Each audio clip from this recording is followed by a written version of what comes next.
Welcome to the Real Chat Podcast, where we talk business, lifestyle, and mindset. For the modern entrepreneur. I'm Baxter Colburn. I'm Allison Elise. I'm Mandy Wilkie. Let's chat. These intros are always my favorite because nobody ever officially knows, because we don't hear the intro song. It's all I brought it in editing, so that always makes it more fun. I forget about that. It's true. It's the magic of editing, right? But we are here for another episode of the Real Chat Podcast. I'm Baxter Colburn. That's Mandy Wilkie, Allison Elise. We never introduce ourselves. You pointed to me, but you can't see us anymore, so it doesn't matter. But it helps my brain, so as I say it and do it. In case you forget which one of us is correct. who. I've done that before. I've been like, and Alice and Matt. Whatever. Which one? We've answered to worse, probably both of us. Probably true. But either way, ladies, we are rocking and rolling through season 3, and we have somebody that is very near and dear to my heart. That is a business owner. She is a mom. She is a wife. She is just a kick-ass gal that I always enjoy my time with when I get to talk to her and be around her. Theresa Schroeder joins us on the show today. Welcome to the Thank you. podcast. Welcome. So, excited to finally sit next to you in person and have a conversation. I follow you on Instagram for a long time.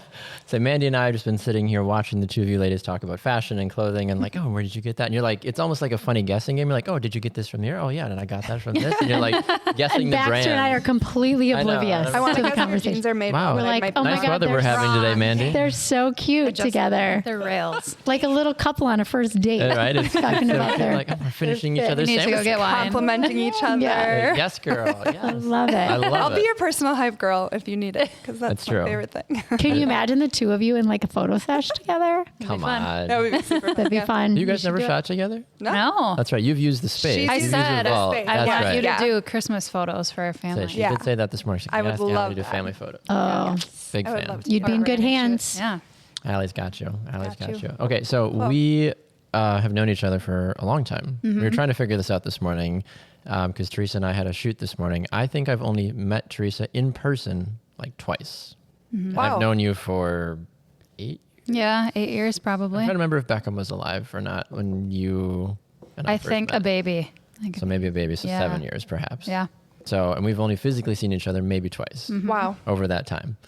And it's been 4 or 5 years since the last time we saw each other as well. But Yeah. that's the funny and cool part about social media and just kind of life as a whole, right? You can connect and have a relationship with somebody. When you stepped out of your car this morning, I'm like, hi, like, great to see you, right? Right. Like, just kind of felt like you never missed a beat. But you've had an interesting journey in business, right? You've done a lot of things over the years. You've started companies and businesses. You've stopped them. You've gone from corporate. You've gone from personal to awesome things that you do all the time, right? Like, walk us through a little bit about what you do now and how did you get into it, and then we'll kind of go backwards a little bit and work our way back. So now I guess 10 years of experience leading up till now. I just pivoted in March of 2024 and started my own personal brand and helping other women brand themselves online and show up more authentically in their business. To back up, I was in network marketing for 10 years. I had another Instagram account with almost 30,000 followers and just wasn't in it anymore. My heart was not in the space. I tried to kind of start my own personal brand on my old page, but my audience just wanted fashion and kids and family, and that's how I built my previous business. So when I kind of pivoted, it was like crickets. And I'm like, okay, read the room. Nobody here wants this type of content. So I started fresh, which has been a beast, I will say. Journey, yeah. Yeah, it definitely has been more difficult to grow a following on a new account, but it's been great. I've been able to help a lot of women. I have my course is officially launched, and I held a mastermind earlier in the year, and it's been really fun. But also, you know, with that comes a big pivot came, but also just like evolving and figuring out exactly who I want to talk to, who I want to serve, how I want to serve them, and yeah. Well, because in your line of work, your following converts to the customer. And it's, you know, you can talk about fashion all day and those people will buy the links that you're posting and you'll make money that way, which sometimes I think in today's world, not everybody wraps their head around people doing social media for a career. That's true. Right. But I mean, getting those people sitting in a room with you is it's the same concept. Right. You're showing up to your space on your phone, and you're hoping that those people sit in that virtual room and take your course and learn about how they can build a brand. I have been seconds away from purchasing your course multiple times. I probably need to take it. That's why she's here to confirm you, like, buy the course. Convert you to do this. Yeah. Do it now. And I relate to you in that way because I'm on the other end where I've created a space where I've made money on social media too, but I'm in like a stagnant growth right now. Mm-hmm. And so I'm on the other end where I'm like, do I start a new page to create, that new algorithm or whatever people talk about on social media, which it's hard to figure it out. So there's, you're in that space where that following count, it converts to your customer. So speaking to those people, it definitely makes a lot of sense. It does. Yeah. It's crazy. Like my second month of business, I made $16,000 with under 1,000 followers, which was cool.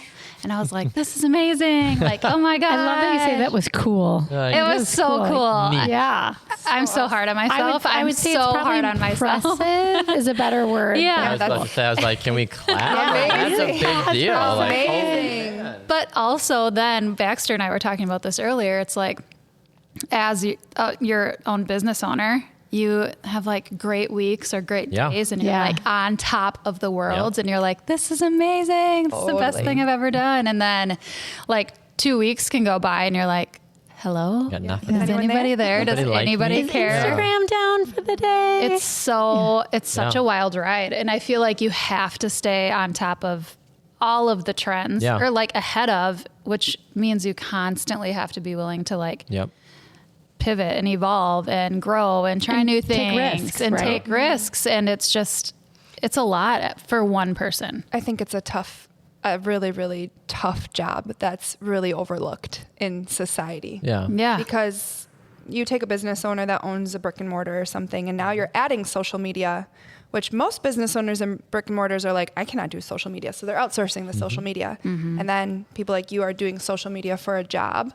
and selling what you have and taking the information that you possess and monetizing it. Mm-hmm. And that work never stops. That work goes with you everywhere. So when you're being mom and you're going off to hockey and you're, playing, you're spending your time at the sports that your kids do and things like that, it's like, where do you find the line to balance? Because if you're not showing up all of the time, chances are you're not making the money all of the time. Right. Which is really had hard that conversation sometimes. this morning, right? Like, and we've talked about this on the show many times. If we don't go to work, we don't show up, we don't open the computer or open the phone today, like either we don't get paid. Yeah, like it doesn't happen. No messages get sent, no messages get replied to, and great. Then there's nothing that hits our bank account reoccurring every week, right? Type of thing, which is a hard thing to do sometimes. I thought it was fascinating in pulling off of stuff that you said this morning again, is you would talk, I forget the theme of the video, but you talked about some of the, was it the 3 red flags? I'm trying to remember what it was. But one of the things that we, in the line of work that all of us do, is promoting things right on social media, but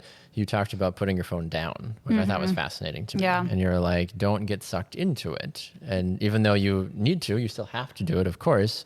But I thought you have like, literally your job is like helping people brand themselves. You're like, no, put your phone down. And I was like, what? Like, it's so, okay. I've been like very adamant about just making myself do this because, like you said, it's like, oh, I can be at a hockey game, but I'm like scrolling my phone, or in half the time when you have a job on social if your kid's media, not on the ice for a moment, you're like, right? I don't even know. But then it's like, why am I doing this? Why every second that I'm not doing something, I'm reaching for my phone? And so when I started my new business, I was like, I'm going to do things differently this time. And I want to do it in a way that I don't feel burnt out in 2 years, 3 years, 4 years. And a lot of that too, I think about social media. Like, do I want to be dependent on social media for my income when I'm 50, 60? Like, probably not. And who knows what that even looks like in that world at that point, right? Yeah. So I don't know. There's a couple like apps that I use, or I'll just put my phone on silent and plug it into my room and walk away. And it's hard. And you don't wear any watches or smart devices of any sort at all? Okay. No. So Because that's kind of the way to cheat sometimes. You're like, yeah, my phone's in the bedroom, but I'm like checking my Apple Watch Sure. sometimes. I'm like, oh, shoot, I should probably respond to that. I'm like, I'll be right back. And just, you're in the bedroom and 10 minutes later, you're like, oh, crap. I'm like, okay, sorry. Yeah. That was one of the best decisions that I made about 6 months ago is I disconnected my phone from my watch. So it still tracks you, but you're not. It still tracks getting my notifications. steps and, I can see my time and everything like that. But I disconnected it because I found that I would be working on a task and then I would get a text Yep. and I'd have my phone set aside. So I wasn't like distracted. And then I'd get the text and I'd be like, oh, I should answer that. And then I'd forget what I was doing. Yeah. Yeah. Or So what was a easy. priority and had my mind track now took from that. And I can't be as productive. So it was a hard decision, but it's funny. I was just out in Connecticut visiting my daughter and the time changed.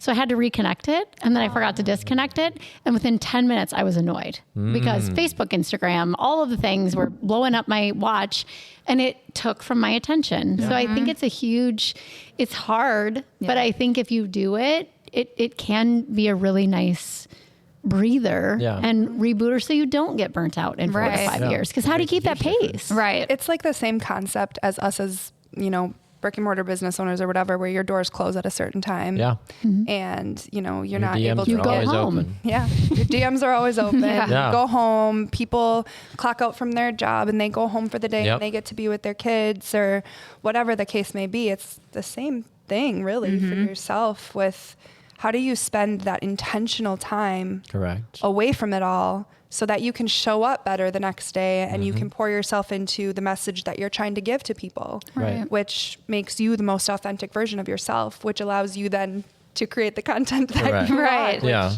Yeah. is amazing. I think it's interesting too, and I'm curious, Theresa, your opinion. We've talked about this a little bit.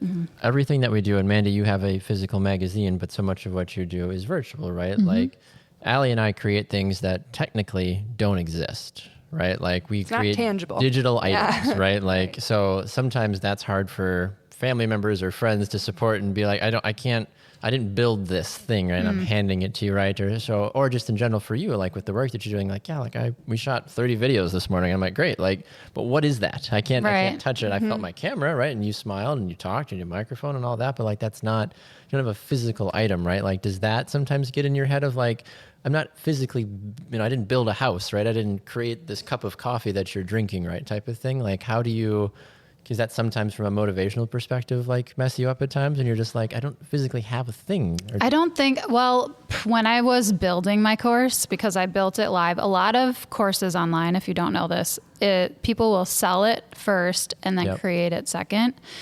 What that does is kind of solidifies your idea. Like, yes, people are interested. They want to buy it versus you build, spending weeks building out this course, launching it, and then nobody buys. Smart. And then you figure out, oh, my messaging is off. Oh, this isn't quite hitting with this audience. What do I need to change? While I was building that, it became easier to talk confidently about what I was selling because it was like done with building. Yeah. Right. And like, so that helped. But yeah, I feel like sometimes people don't understand.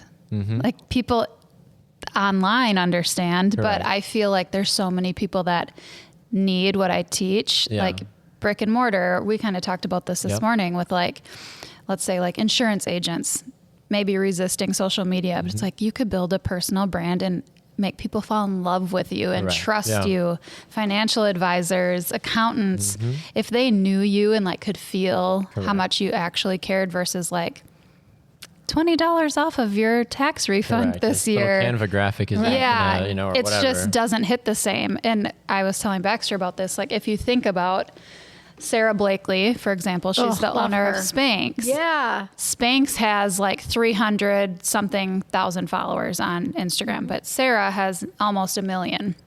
And it's because she humanizes the brand. She is the personal brand behind Spanx. So that just goes to show like people want other people, especially in this day and age where everything is so digital. I feel like the number one thing you can do is create that personal brand behind your product, whether or not it's physical or not. And people fall into that trap of, like you said, like people will say, I'm an insurance agent. That's not sexy, right? No. I'm not in a flower shop. Right. I'm not a coffee shop. I'm not an athlete, whatever it is. Like, who's Right. going to sit here and watch me talk about insurance? But like, if you make it engaging and interesting and tell a story, or, hey, here's a great success story. I helped Mandy's family get great life insurance. Awesome. Mandy, would you talk about that for a second? Right. Boom. You've built a relationship. You've built trust, done there. But people fall into that, like, I'm not in a sexy industry to talk about like home loans or whatever it is. Like, but you can have fun with it if you really think about it and do the right work to expand that brand out. I think it's a fine line too. You said you help women build their brand, right? And something that I've just experienced in this last week is how do you know, especially if you're the person, like I'm the person behind the brand of what I do. And I try to have a really good balance of featuring content from my magazine, my personal life, the residents in the neighborhood, and community.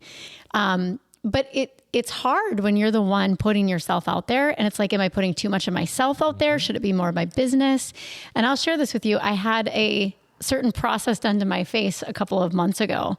And the owner of the business that did it asked me to share my progress. And so my last post was pretty vulnerable Yeah. because it was no makeup, all my sunspots. And I actually had someone that was like, that was pretty ballsy. I don't think I would have done it. And he said to me, he's like, you're a really pretty woman, but those pictures don't show that. And I thought, wow, first of all, is that a I was like, backhanded compliment? no, I was like, okay, first of all, I've made it because I have a hater. Yeah. There you go, right? No, I'm just kidding. And he meant it in a very nice way. Like he said, I would never be that vulnerable.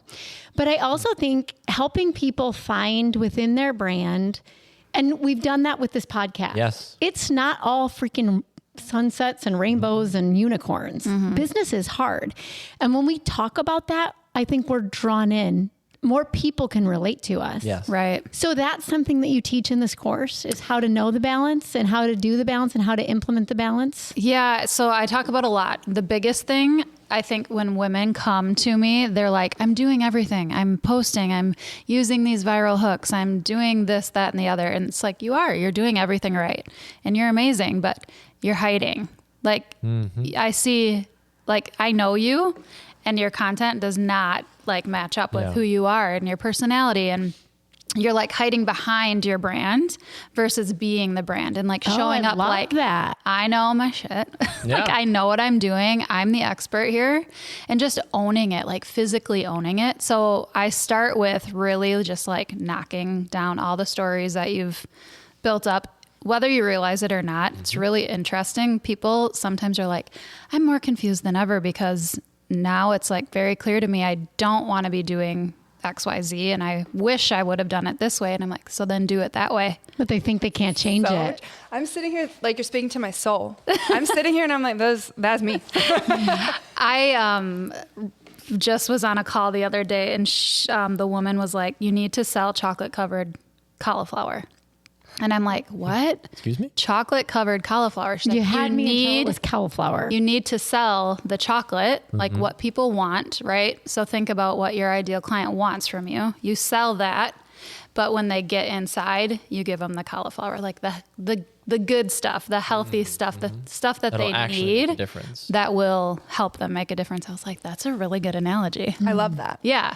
So it is. It's like just being bold and brave and stepping into like who you are and show up however the hell you want because you're going to repel the people that think you're too vulnerable. Correct. Yeah. And you're going to pull in the ideal client that you really want to speak to. Correct. We've talked about that with this podcast, right? And we've been very open. Like, we don't have tens of thousands of listeners, but the audience that we have is loyal, like very, very loyal, right? Like, and they're reaching out and saying correct. things. Oh, Yep. And that's so, like, amazing. So, I mean, maybe if it's 5 people, who cares? Someone's like, I listened to you on the podcast and it makes my heart so happy. Or they It's say, the thank same you for analogy. being vulnerable. We've had, I forget who it was, but we've had somebody message us in the past and be like, I'm thinking of starting my business. And because I've listened to you guys be vulnerable, like now I'm going to. Now I'm type going of to, thing. yeah. And we're like, call us. We'll help you. We'll yes, hype you up. 100%.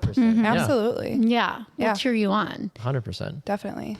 It always makes it so interesting, right? When you come across other business owners and you hear what they've learned and what they've done, right? Like, who are some of the people for you that you either look up to or inspire you to show up every day outside of your family, right? But like, do you have those like mentors or people that step out to you that you're like, yeah, like they've made an impact on me, whether they know it or not? Yeah, there's a couple. I'm working with a coach named Alex right now. Her last name is hard to say, like Nigerian or something. I don't know. But anyway, she's the first, like what I look for in a mentor and a coach is oftentimes what I'm missing, like within myself, what I feel like my weakness is or what I need to work on. And hers, I guess, messaging is just like being the one, taking the leap, being the one to like trailblaze is her, slogan. And I think when I entered into a new space, I felt like I was standing there naked, like, who am I?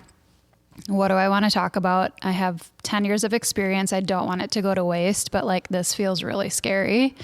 And so I invested with her and I was just like, I know what I'm doing. Like I've done this for 10 years. Just because it's in a new arena doesn't mean that everything I've done to this point is discredited. Yeah. Totally. So yeah. So she really helped me. I also really enjoyed Jamie C. Online. She was a hairdresser. SEA or J- SEA. Oh. And she's awesome. Like the actual. Yeah. She's just really down to earth. And I think that's why I was so drawn to her, because I'm like, you don't see many coaches out there that make you feel like, hey, let's go get coffee. And you'll be the same version I see online as I see in person. Yeah. And that's the type of mentor I want to be. Like, I don't want someone to buy my course and then me be like, cha-ching, thank you, bye. Like, I never want people to feel like that. I felt like that on the other end. And that's why I have live coaching as a part of my course. We do a live call every other week. So if they need help, we can talk through it. I have guests on. It's just a little community. Yeah. And I love it. I love that. Yeah. And I think it's important. You kind of hit it on the head. And I feel like this is something that I've done a good job of. You've done a good job of. Baxter's done a good job. We've all, when people actually meet us, they feel like they already know us. Yes. And I think some of it's probably the podcast, but then a lot of it's how we run our social media and being vulnerable and saying different things. I don't want, I had a guy come up to me once and told one of my jokes. He's like, oh, that joke that you say. And he said it to me and it was a little creepy at first. I'm like, dude. And then he's like, no, I just love listening to you. And this was in my old life when I was doing some social media for someone. And then I got to thinking, I'm like, they already know my jokes. They know my sense of humor. They walk into this business. At the time I was in a brick and mortar, they walk into this business and they feel like they already know you and trust you. Yeah. And they haven't ever met you. And I think if you can teach people, because it's easy to say. Oh, so easy. It's easy to say, but if you can teach people beyond, hey, she's a mom of 3, she owns a magazine, whatever it is, how do you relay that to people so they like, know, and trust you and want to work with you before they even know what you're selling? Right. I think that's huge. Yes, absolutely. And a lot of people don't know how to do it. No, that's what I saw a gap when I was in network marketing. And part of the reason I kind of felt myself pulling away, I'm like, I've been able to do so many amazing things, but I also brought in a lot of women who were not able to duplicate what I did. And I'm like, this just doesn't feel good. Like, why is there such a big disconnect? And I'm like, I know. And they see you do it and they think they can. Right. And I'm like, you know, you can say it till you're blue in the face, but what they were not doing is truly showing up as their authentic selves. They were, you know, there would be many times where I would put up a story and I'd see the same story from 3 other girls on my team verbatim. And I'm like, this is why you're not succeeding, because these are my words, not yours. So it was interesting, but I'm like, how many women in network marketing or in business in general would be way more successful if they just showed up who they actually were instead of putting on this facade? Yeah. So true. I love that. Preach. Yeah. I love that. I'm speechless, really. And that takes a lot for Ellie. You're right. It's not very often. I'll tell you that right now. I think that's so cool. I don't know. Yeah. There's such like a fine line, because we live in a world where people do succeed by copying. And imitation can be flattery. Within reason. Right? absolutely. And so I know a little bit about your history with the jobs that you did in the past too. And I will say that I was like one of the biggest supporters when you announced that you were stepping away from like some of those things to do your own, because believe it or not, like 5 years ago, I had on my Pinterest page, and it's still a page on my Pinterest. It's called Be Your Brand. Stop. And it was when I was building Allison Elise Photo, because what I found out in my business was like around right when I got pregnant with Wes, which is like 4.5 years ago, I was like, I want to hire people to edit my photos and hire people to shoot for Alice and Elise and have a big team. And what I found is that I'm the only one that does it the way that I do it because it's me and I'm the brand. And I struggle with I've that with spent years building this, I don't know, image for myself Storytelling and this brand of different styles of photography that really sets me apart from anyone else in this area, and have worked really hard to find the people. So for me, I connect to that because being your own brand allows you to have success that no network marketing company will ever give you, even if you do love this business or love a product or whatever. You know, it's so cool to stand in that space and to truly step into who you are. And I think regardless of anything, you'll find success in that as you grow, because every follower, every person that's finding your page is finding it for a reason, and you're there to serve them. So I think that that's really cool. Absolutely. Yeah. So real quick, give us a recap of your ideal, I'm going to call it client, how they get a hold of you and who needs you in their life. And where to find you. Yeah. Well, my ideal client, I definitely work with women who are female entrepreneurs, obviously. And I would say new within like 1 to 3 years of starting their business, I think is like the sweet spot, to where they're doing the thing. They're consistent. They're showing up. They're putting in the reps, but they're not quite getting the traction that they wish they were financially or in whatever way they want to. And you can find me on Instagram. I'm on Threads. I wish I had a TikTok, but I just can't. I have a personal TikTok. Instagram is Theresa C. Schroeder. T-H-E-R-E-S-A. T-H-E, yep. Okay. Yeah, primarily Instagram. I need to branch out, but I just don't have the capacity. You know your audience, though. You serve your audience well, right? Did you know that there's a way that you can plug your Instagram so that when you post to a reel, it posts to your TikTok automatically?